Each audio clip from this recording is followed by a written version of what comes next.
जय राम, जय गौ माता। मैं आपको आज गौ माता के बारे में बताऊंगा कि हमारे गांव में गौशाला है। तो आप गांव की तो गारंटी ले सकते हैं, और तो बहुत कुछ गौशाला है, जगह जगह पर है। तो मैं आपको ये बता रहा हूँ कि हर दुकान पे गुल्लक रखा हुआ है। तो गुल्लक में आप ज़्यादा से ज़्यादा कोशिश करके 10 रुपये 20 रुपये रोज़ के डालो। और आप रोज़ के नहीं डालो तो 2-3 दिन से 50 रुपये डाल दो, कुछ न कुछ डालो, उनको खाली मत रखो। क्योंकि 10 रुपये बहुत ज़्यादा होते हैं। 10 रुपये, वो बोलते हैं ना कि कम में ही दम होता है। मैं आपको बता रहा हूँ कि कम होता है ना, उसमें ही दम होता है।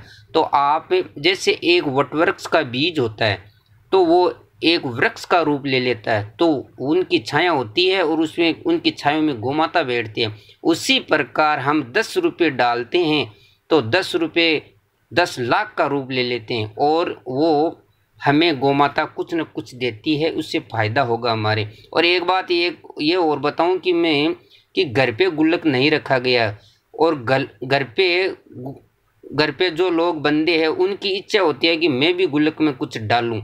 तो सुबह सुबह टेम्पो आता है अपने घर पे, तो उसमें आप कुछ न कुछ डाल दो। क्योंकि टेम्पो के आजू बाजू में 2 गुल्ले रखे हुए होते हैं, 2 गुल्लक रखे हुए होते हैं। तो उसमें आप 10 रुपये डालो। मैं ये नहीं कह रहा हूँ कि आप रोज़ डालो, भाई रोटी गुड़ तो आप डालते हो गोमाता के लिए, परंतु उस गुल्लक में भी आप 10 रुपये 20 रुपये डालो। 5 दिन से 10 रुपये डाल दो, 10 दिन से 50 रुपये डाल दो, 5 रुपये डाल दो।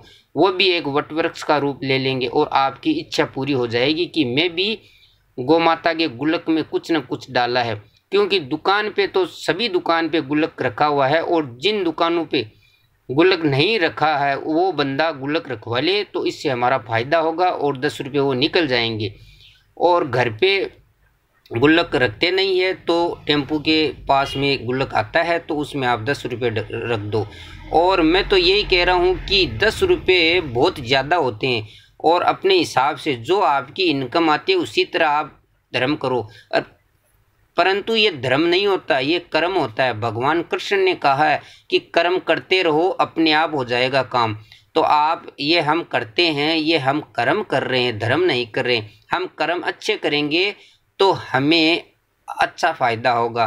तो आपको मैं बताऊं कि हर दुकान पे गुल्लक रखा हुआ है, तो उसमें आप 5-10 रुपये डालो, उनको खाली मत रखो। दूसरी बात यह है कि घर वाले जो घर पे होते हैं बंदे, वो सोचते हैं कि गुल्लक में मैं भी कुछ डालूं। तो सुबह सुबह आपके पास टेम्पो आता है, उसके चारों ओर गुल्लक रखा हुआ होता है, 2 गुल्लक रखे हैं, तो उसमें आप 10 रुपये 20 रुपये डाल दो, तो आपकी इच्छा पूरी हो जाएगी। और उसमें रोटी गुड़ कुछ भी आप डालो, जो आपके घर पे वेस्ट चीज़, जो भी वेस्ट मतलब जो आप काम नहीं ले रहे हो, रोटी गुड़, वो गायों के लिए आप डालें, क्योंकि वो बेचारी खा लेती है।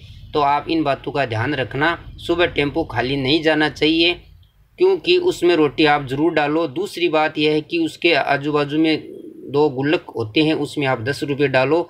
और दुकान वाले जो भी बंदे हैं, मैं उनसे रिक्वेस्ट करता हूं कि अपनी अपनी दुकान पे गुल्लक रखवा ले, और उसमें 10-20 रुपये आप डाल दो। क्योंकि ये समय तो ऐसा ही निकल जाएगा, आपको पता ही नहीं चलेगा। आज है तो काल, काल है तो परसों, परसों किसने देखा है। तो आप जल्दी से जल्दी ये काम करो, अपनी दुकान पे गुल्लक रखवा लो।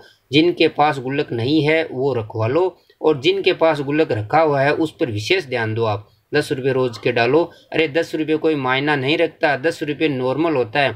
10 रुपये तो आज की टाइम में लोग कुछ नहीं, ये बच्चा, छोटा बच्चा है ना, वही नहीं लेता 10 रुपये। तो मेरा कहने का मतलब यही है कि गुल्लक में आप 10 रुपये डालो। 10 रुपये डालोगे तो बूंद बूंद से वो घड़ा भर जाएगा, और महीने का वो 300 रुपये का रूप ले लेंगे, 2 महीने का 600 रुपये। तो आप समझ सकते हो कि थोड़ा में ही फायदा है, और कम होता है उसी चीज़ में ही दम होता है। तो हम कोई आलतू फालतू काम नहीं कर रहे, हम गोमाता के लिए कर रहे हैं। गोमाता के लिए हम करेंगे तो कुछ गोमाता हमें देगी, और घर पे स्वस्थ रहेंगे और कलह नहीं रहेगा। तो आप इन बातों का ध्यान रखना। गोमाता के लिए आप कुछ न कुछ करो, मेरा कहने का मतलब यही है। तो भाई बंधु, इन बात को आप विशेष ध्यान रखना और समझना कि हमें भी कुछ करना है, गौ माता के लिए जय गौ माता, जय गौ माता, जय नंदी, जय गौ माता, जय जय सिया राम।